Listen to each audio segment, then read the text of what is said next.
Manhwa ini menceritakan tentang bumi yang dilanda bencana yang menyebabkan kembali ke zaman es. MC-nya yang bernama Han Feng, ditipu oleh wanita bernama Hyuna. Dia berpura-pura menyukai Han Feng, tapi ketika Han Feng termakan rayuan Hyuna, tiba-tiba ada seseorang yang menghantam kepala Han Feng sampai tergeletak, dan ternyata orang itu adalah pacarnya Hyuna. Karena Han Feng seorang MC, dia pun kembali ke waktu di mana dunia masih baik-baik saja, yaitu 2 minggu sebelum terjadi bencana es melanda dunia. Dia memendam dendam kepada Hyuna dan juga pacarnya. Han Feng menyiapkan segalanya untuk persiapan menghadapi bencana es yang akan datang 2 minggu lagi.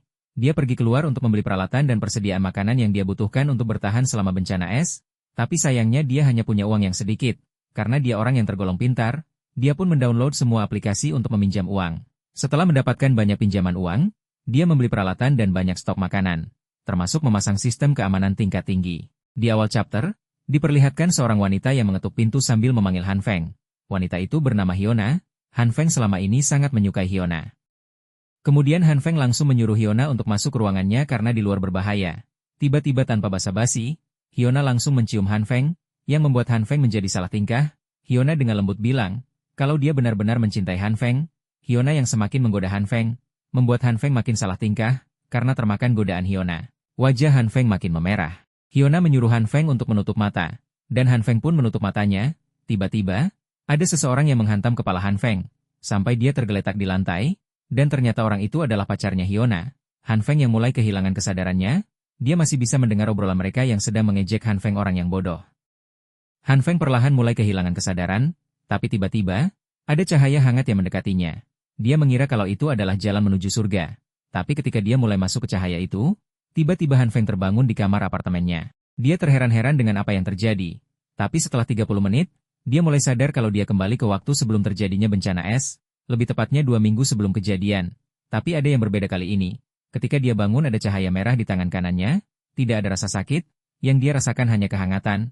Ketika dia bersin, tiba-tiba cahaya itu berubah warna menjadi warna hijau. Dia sampai kaget karena cahayanya tiba-tiba membesar. Dia sampai terheran-heran dengan apa yang terjadi. Apalagi ketika cahaya hijau itu mengecil kembali.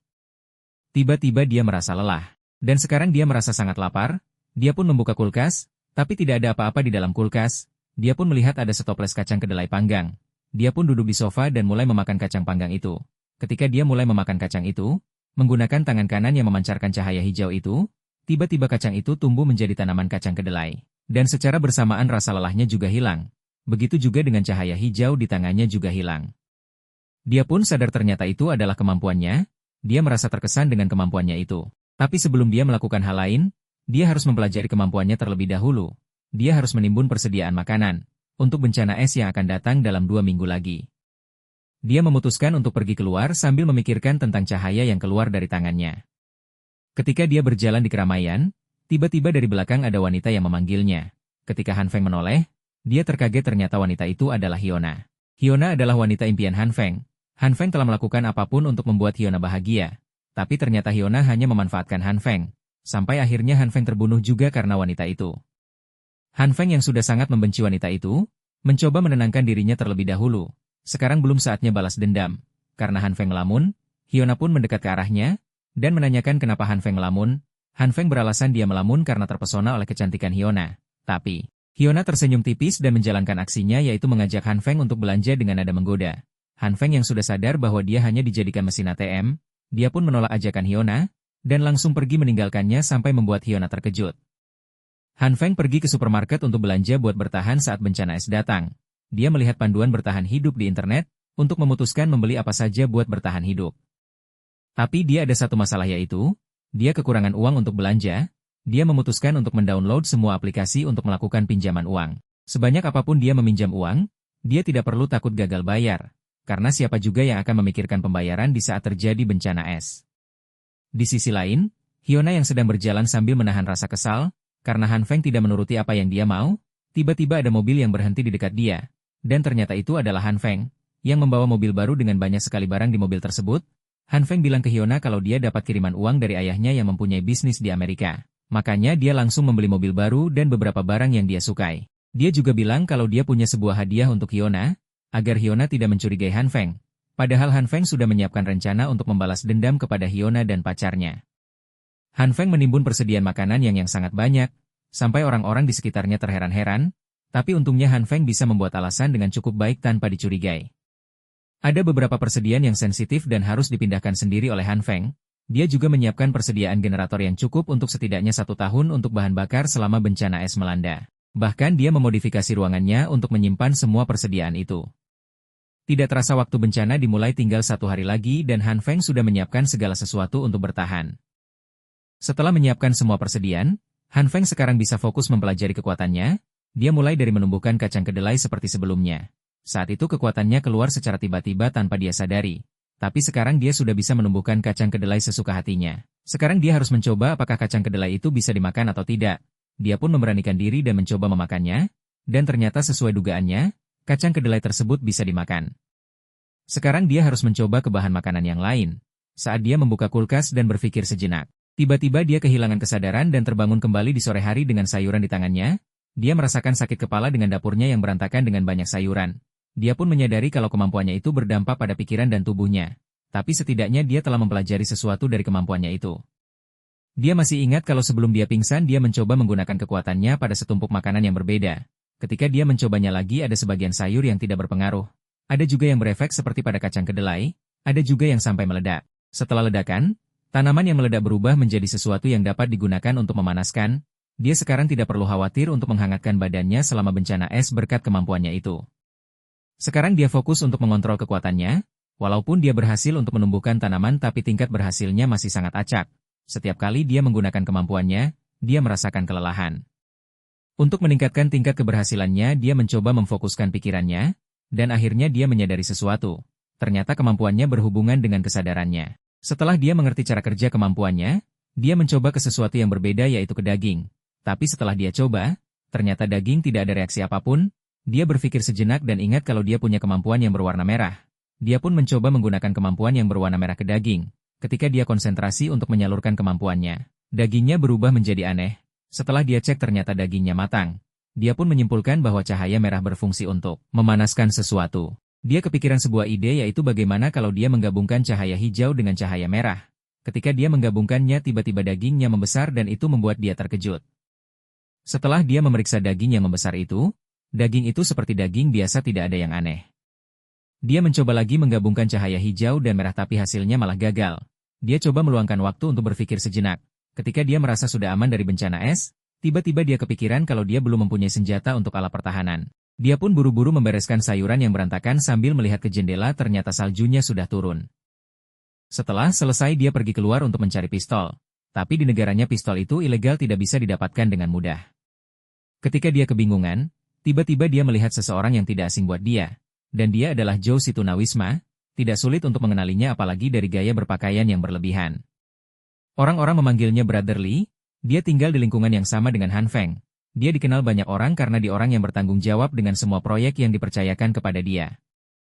Han Feng pun nyamperin Brother Lee. Siapa tahu dia punya koneksi untuk mendapatkan apa yang Han Feng butuhkan. Han Feng menyapanya dan basa-basi terlebih dahulu. Kemudian Han Feng membisikkan tentang apa yang dia butuhkan. Dan itu membuat Brother Lee sangat terkejut. Karena senjata api termasuk sesuatu yang ilegal, Han Feng pun beralasan kalau dihajar orang dan ingin membalas dendam. Tidak disangka Brother Lee pun termakan ucapannya dan setuju akan membantunya. Brother Lee bersedia mengantar Han Feng untuk mendapatkan apa yang dia mau. Setelah sampai di lokasi, Brother Lee langsung digerumuni orang-orang yang ada di sana dan menanyakan kenapa dia ke sana. Brother Lee mengajak Han Feng untuk menemui Bos Liu yang seorang pemimpin dari gemobolan di sana. Tidak perlu basa-basi, Bos Liu meminta Lee untuk langsung menjelaskan keperluannya. Brother Lee menjelaskan kalau Han Feng ingin membeli pistol dari Bos Liu. Dan dengan mudahnya Bos Liu memberikan pistol dengan harga 6.000. Han Feng bilang ke Bos Liu itu kalau dia ingin sesuatu yang lebih panjang yang ada skopenya. Bos Liu dengan berteriak mengatakan, jangan bilang kau ingin sniper rifle. Dan dengan nada marah dia menyuruh Han Feng mengambil pistol itu dan langsung pergi. Brother Lee menenangkan bos dan menjelaskan alasan kenapa Han Feng ingin sniper. Brother Lee yang menambah-nambahkan cerita yang dibuat Han Feng. Membuat Bos Liu terprovokasi dan setuju untuk menyetujui permintaan Han Feng yang menginginkan sniper tapi harus menunggu beberapa hari. Bos Liu menyuruh anak buahnya untuk mengatur apakah mereka bisa mendapatkan sniper yang semi-auto beserta amunisinya. Sebagai hadiah buat Han Feng, Bos Liu memberinya pistol secara gratis, sebagai ucapan terima kasihnya. Han Feng mengingatkan Bos Liu kalau sebaiknya dia menimbun banyak persediaan karena akan ada cuaca yang tidak normal. Bos Liu menyadari kalau Han Feng tidak sedang bercanda dan akan mendengarkan saran dari Han Feng. Han Feng dan Brother Lee pun pergi setelah negosiasi selesai. Dalam perjalanan, Han Feng yang sedang memikirkan tentang persiapannya tiba-tiba terjatuh akibat salju yang licin. Sepertinya kakinya patah. Dengan kesakitan dia meminta Brotherly untuk membawanya ke rumah sakit. Dengan sekuat tenaga Brotherly membawa Han Feng ke mobil dan langsung menuju rumah sakit. Ternyata benar Han Feng mengalami patah tulang. Setelah Han Feng mendapatkan penanganan medis, Brotherly pergi sedangkan Han Feng harus menunggu untuk mendapatkan obatnya.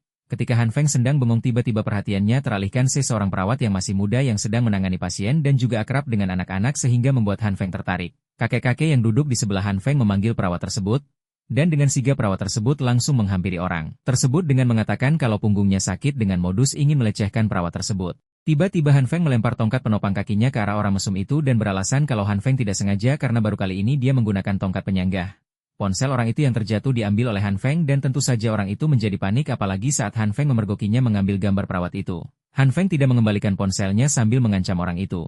Seketika orang itu pun lari keluar dari rumah sakit. Han Feng menjelaskan ke perawat tentang apa yang dilakukan oleh orang mesum tadi.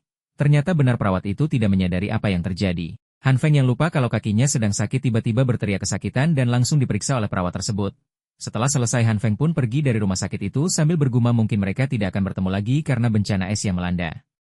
Di rumahnya Han Feng dengan santai menonton berita tentang cuaca yang buruk. Bahkan di grup kompleknya juga membicarakan tentang salju yang turun. Han Feng dikejutkan dengan orang misterius yang mengatakan kalau kiamat zaman es akan segera dimulai. Di grup rumahan mulai terjadi perselisihan antara pemilik rumah dengan pihak properti, karena mereka tidak bisa keluar karena tertutup salju sedangkan pihak properti tidak bisa melakukan apa-apa. Tiba-tiba ada orang yang kelihatannya orang benar yang meredam konflik. Orang itu bernama Jiang. Walaupun awalnya masih ada yang mempertanyakan siapa sebenarnya Jiang, tapi lama-kelamaan orang-orang mulai percaya kepada Jiang. Bahkan Hyuna juga muncul untuk menarik simpati orang-orang terhadap dia. Tentu saja dengan kemampuan aktingnya, dia dapat dengan mudah mempengaruhi orang-orang itu. Tiba-tiba ada pesan masuk ke ponsel Han Feng. Dan ternyata dari Hyuna. Hyuna mencoba menggoda Han Feng agar Han Feng mau membelikan banyak persediaan untuknya. Han Feng yang sudah tahu sikap asli dari Hyuna, tidak termakan omongan dari Hyuna lagi. Baru 2 hari bencana es terjadi tapi Han Feng sudah mulai bosan. Apalagi kakinya yang belum sembuh total jadinya dia tidak bisa kemana-mana. Han Feng cuma bisa menonton video untuk mengobati rasa bosannya itu. Han Feng kepikiran untuk mencoba menggunakan kekuatannya untuk menyembuhkan kakinya. Tapi ternyata kakinya tidak bisa sembuh dengan kekuatannya itu. Ketika Han Feng menonton video di ponselnya, dia tertidur. Han Feng yang sedang tertidur, bermimpi sedang menunggangi kambing sambil memegang sebuah pecut. Tapi tiba-tiba dia terlempar dari atas punggung kambing itu dan terjatuh yang menyebabkan kakinya patah seperti di kenyataan. Kambingnya pun langsung menjilati kakinya, kemudian membanting Han Feng menggunakan lidahnya yang tiba-tiba memanjang. Seketika Han Feng pun terbangun dari tidurnya dengan berkeringat. Saat dia terbangun dia merasa kalau kakinya sudah tidak sakit lagi. Dan ternyata benar. Ketika dia coba untuk berdiri, kakinya sudah sembuh. Dia menyimpulkan kalau itu mungkin berkat cahaya hijau yang sebelumnya dia gunakan untuk menyembuhkan kakinya. Untuk memastikannya, dia mencoba melukai tangannya dengan menggunakan pisau, kemudian dia menggunakan cahaya hijau untuk menyembuhkan. Setelah melakukannya akhirnya dia memahami sesuatu. Di luar, orang-orang sedang bekerja sama untuk membersihkan salju yang menutupi jalan keluar. Jiang yang seperti memimpin orang-orang untuk bekerja sama. Orang-orang mulai percaya kepadanya. Jiang membicarakan tentang persediaan dengan Paman Liu. Seketika Paman Liu teringat kalau beberapa hari terakhir ada seseorang yang membawa persediaan dengan menggunakan truk kecil seperti yang sedang pindah rumah. Walaupun hal seperti itu adalah hal yang wajar untuk orang yang baru pindahan, maupun sedang melakukan renovasi, tapi Paman Liu merasa heran, karena orang itu membawa tangki bensin dan perapian, hal yang gak normal untuk orang yang baru pindah, seolah-olah orang itu sudah mempersiapkan untuk melewati bencana es ini. Sebelum perbincangan berlanjut ada 2 orang yang tiba-tiba mengganggu obrolan mereka. Karena saljunya semakin lebat, mereka memutuskan untuk kembali ke dalam untuk berlindung. Han Feng yang sedang tertidur pulas, tiba-tiba terbangun karena ada yang mengetuk pintu.